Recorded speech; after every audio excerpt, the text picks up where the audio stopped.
existe a possibilidade de criar escolas para pessoal autista, para evitar esse tipo de situação? Porque assim, tem tanto autista hoje no mundo, Sim.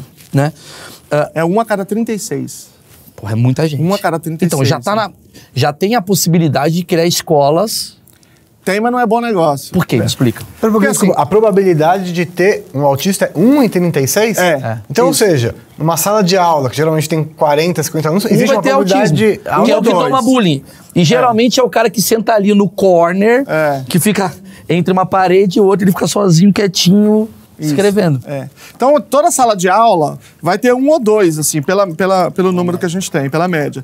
E aí, 1 a cada 36 é o número mais novo, e isso não é indicação de que aumentou. Isso é indicação de que agora nós estamos fazendo um diagnóstico dá pra fazer. E talvez daqui a 10 anos eu descobri que são 40. Talvez, provavelmente agora nós vamos ter um número mais estabilizado, ao que tudo indica. Porque as últimas pesquisas, elas vinham resolvendo o problema de população negra, mulheres, latinos que tinham dificuldade de acesso. Agora, mais ou menos, deve estabilizar. Mas a gente tem um número muito grande, né? E esse número, ele já existia, mas nós estamos identificando agora. Acontece que, para esses indivíduos, para a grande maioria, é benéfico para eles estar na escola comum. Porque eles têm que aprender habilidades sociais. Como é que você vai ensinar habilidade social para ele se ele não tiver naquele contexto?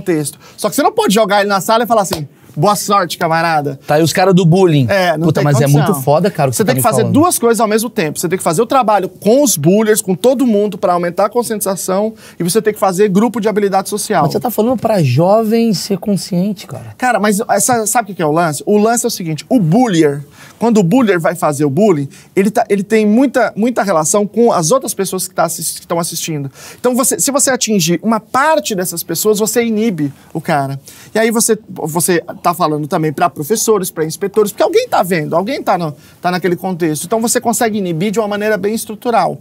E você precisa ensinar habilidade social para aquele indivíduo. Então, toda escola precisava ter grupo de habilidade social. Tem um esqueminha bem redondinho para você ensinar as pessoas. Então, mas o meu achismo leva a crer que hoje tá mais fácil do que era na sua época, né? Porque hoje você já tem grupos, a internet, ela... É foda, que é o ônus e o bônus do mesmo tamanho, né? Porque da mesma forma que você tem mais pessoas aparecendo e se, digamos, em comunidade se juntando, tem mais gente também te malhando no Instagram, mais gente te machucando e tal. O seu filho sofre com isso? Como é que funciona isso? A escola dele, por ele ser grau 3, é a mesma escola do que é uma escola de um grau 1 ou não? Meu filho, ele está numa escola comum, uma escola regular. Mas não é o melhor lugar para ele. Ele só está porque na cidade não tem uma escola especializada. No caso dele, ele se beneficiaria mais de uma escola especializada de verdade, com uma intervenção bem focada. Mas como lá não tem, porque esse é um outro problema da pseudociência, né? A gente está falando de picaretagem aqui, mas a pseudociência é mais ampla. É tudo aquilo que não usa o método científico, mas fala que é ciência.